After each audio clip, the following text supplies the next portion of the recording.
할렐루야. 7월 29일 목요일입니다. 시편 19편 1절부터 끝절 14절까지 말씀을 먼저 읽겠습니다. 하늘이 하나님의 영광을 선포하고 궁창이 그의 손으로 하신 일을 나타내는도다.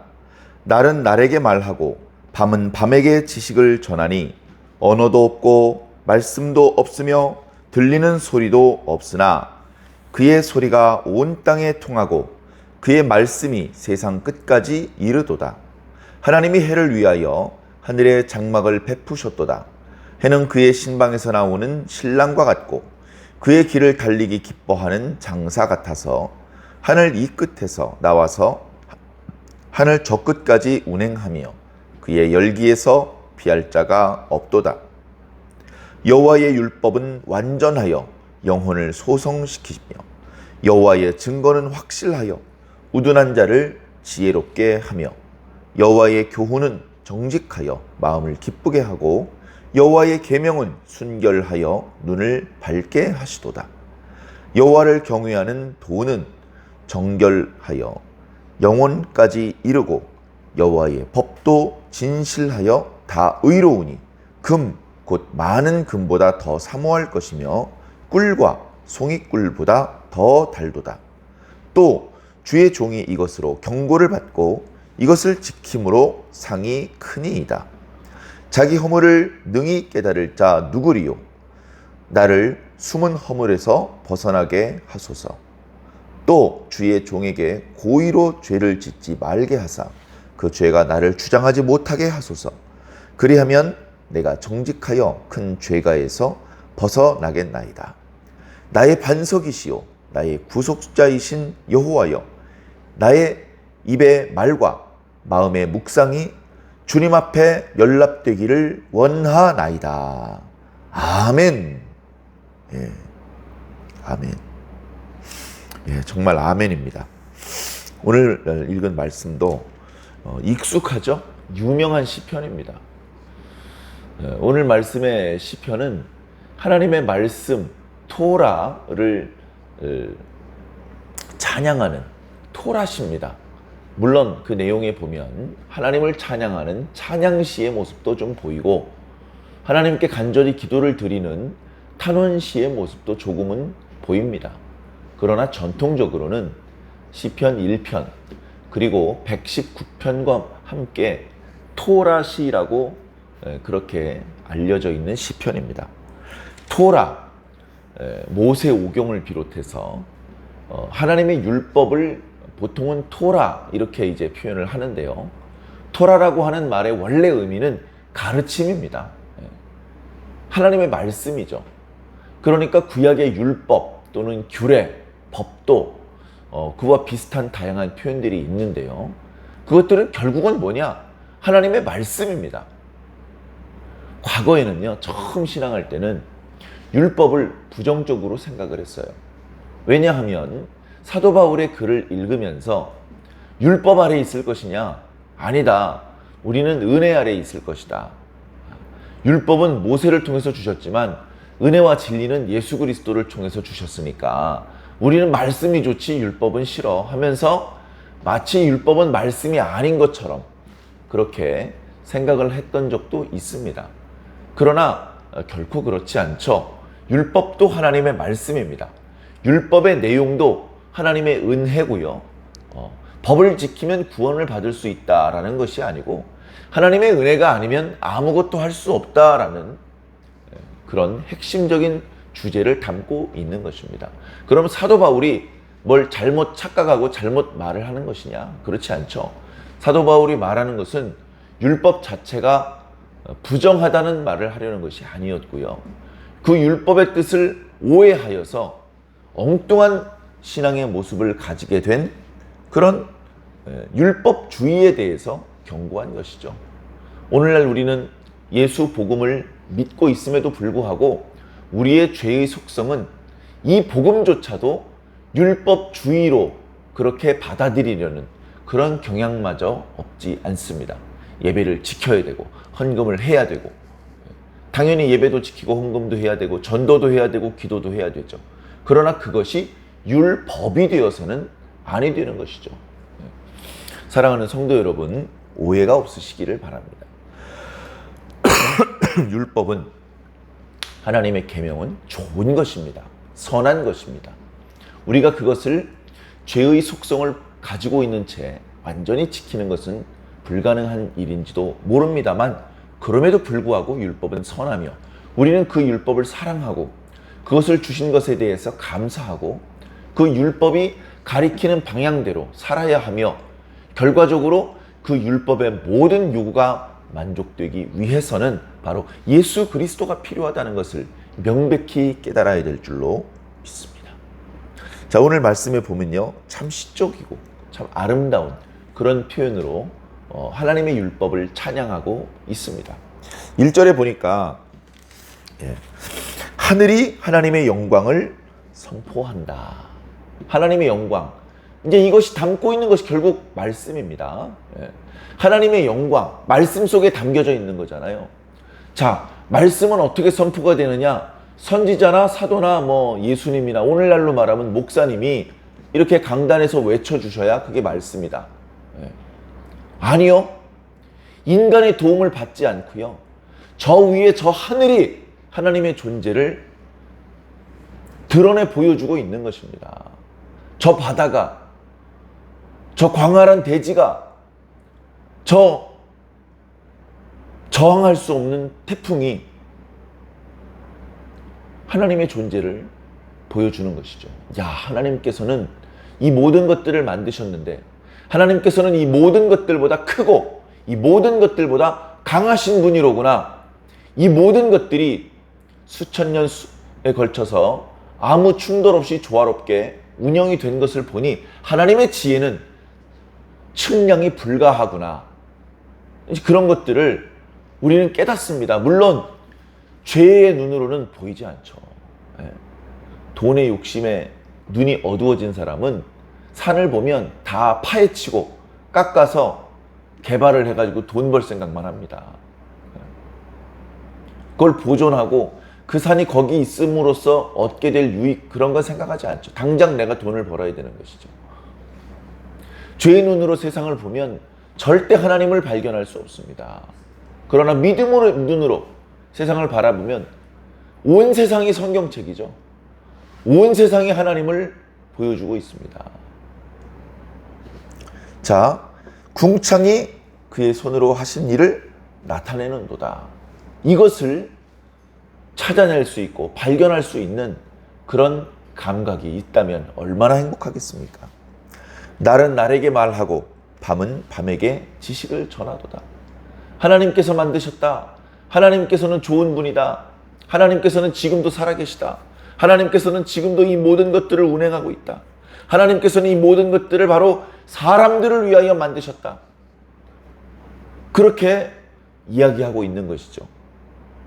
언어도 없고 말도 없고 들리는 소리도 없지만, 우리가 말하고 하는 그런 언어가 없지만, 인간이 쓰는 그런 식의 언어는 없지만, 그러나 하나님의 말씀은 소리 없는 소리, 언어 없는 언어가 되어서 태초로부터 지금까지 계속해서 그분의 뜻이 전달되고 있다.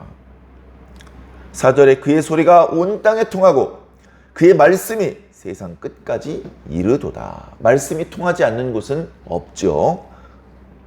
자, 이어지는 말씀, 해도 하나님께서 만드신 것인데 그 해의 존재 자체가 하나님을 드러내 보여주는 것이다.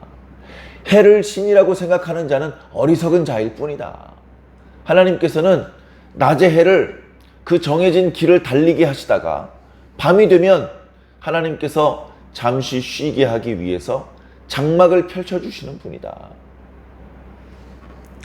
마찬가지로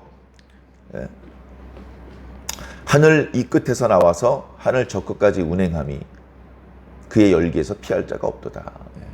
하늘도 태양도 하나님을 드러내는 도구일 뿐이며 인간을 위해서 만들어진 그런 도구일 뿐이다.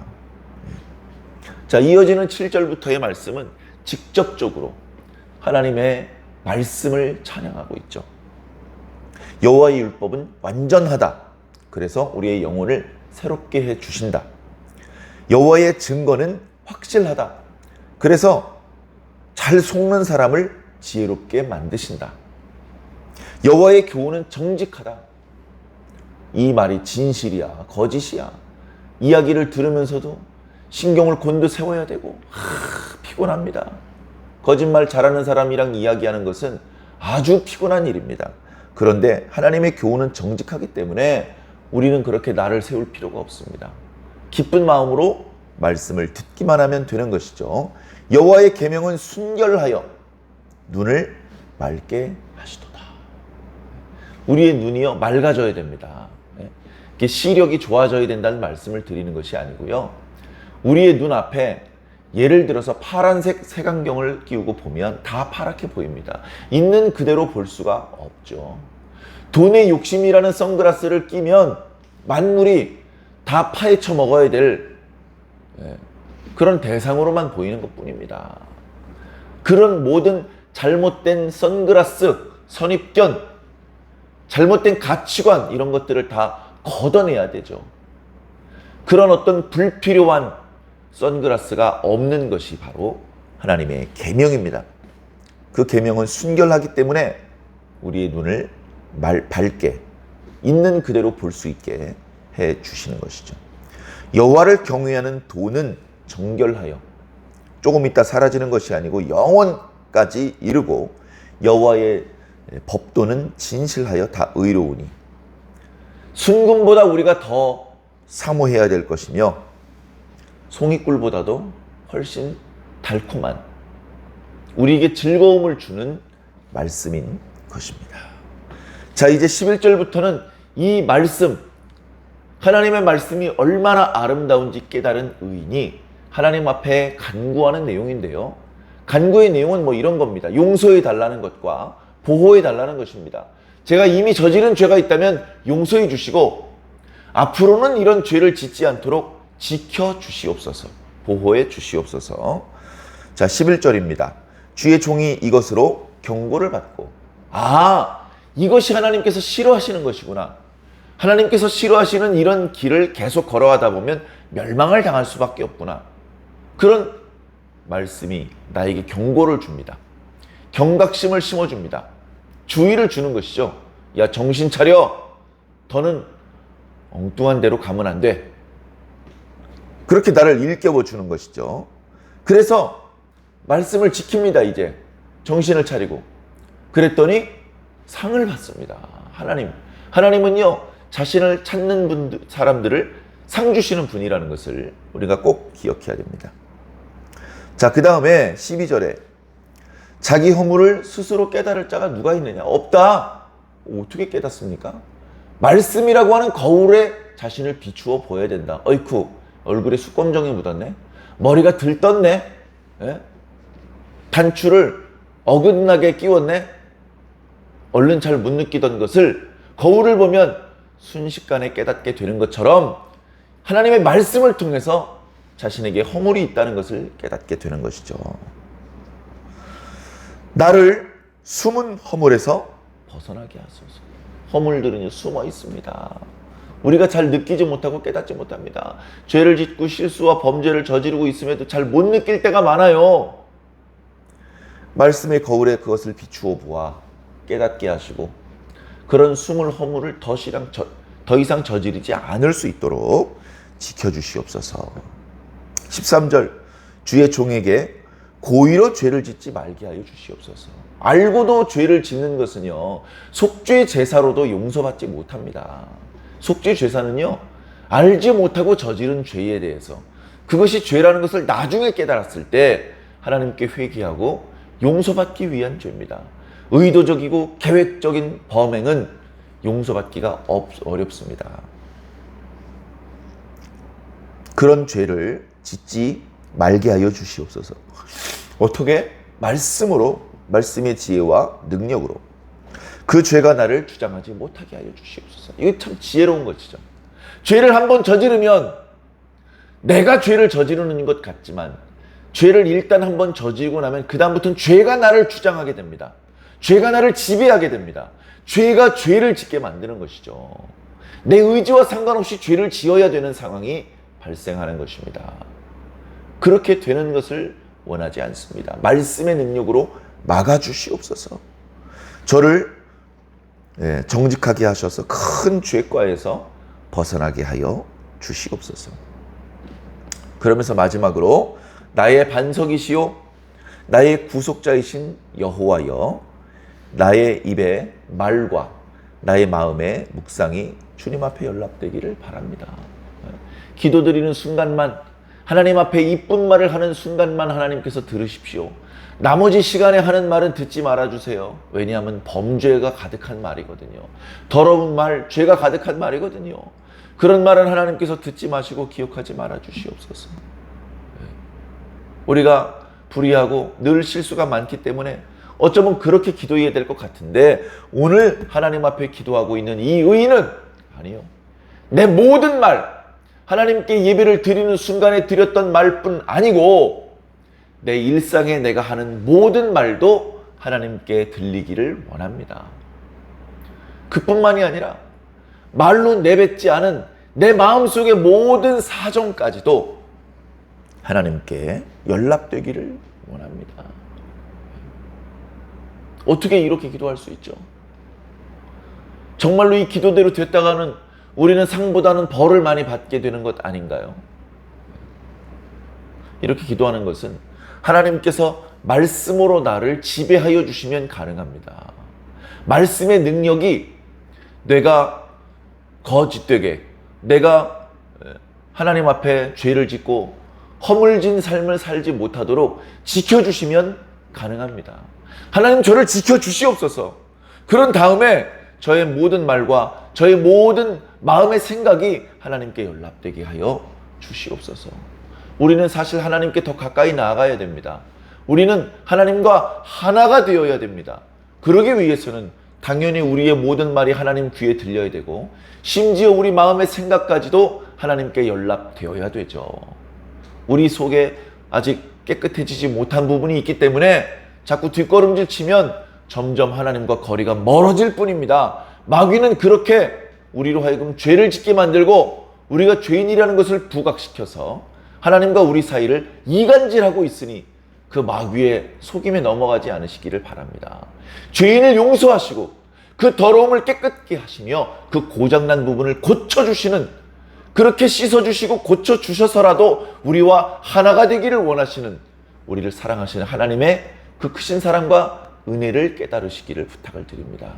오늘도 우리의 여러 가지 허물 때문에 뒷걸음질 치는 어리석은 자가 되지 마시고 하나님을 믿고 의지하면서 우리에게 주신 이 온전하신 말씀의 능력으로 하나님께 더 가까이 나아가시는 저와 여러분들이 되기를 바랍니다.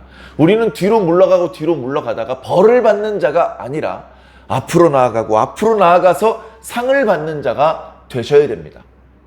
그동안 들었던 말씀, 지금 선포되고 있는 말씀, 그리고 앞으로도 우리에게 필요한 말씀들이 계속해서 선포될 텐데, 그 말씀을 붙잡고 그 말씀을 거울 삼아, 그 말씀을 디딤돌 삼아 계속해서 자신을 더 온전하게 가다듬고 하나님께 더 가까이 나아가는 저와 여러분들이 꼭 되시기를 주님 이름으로 간절히 축원합니다.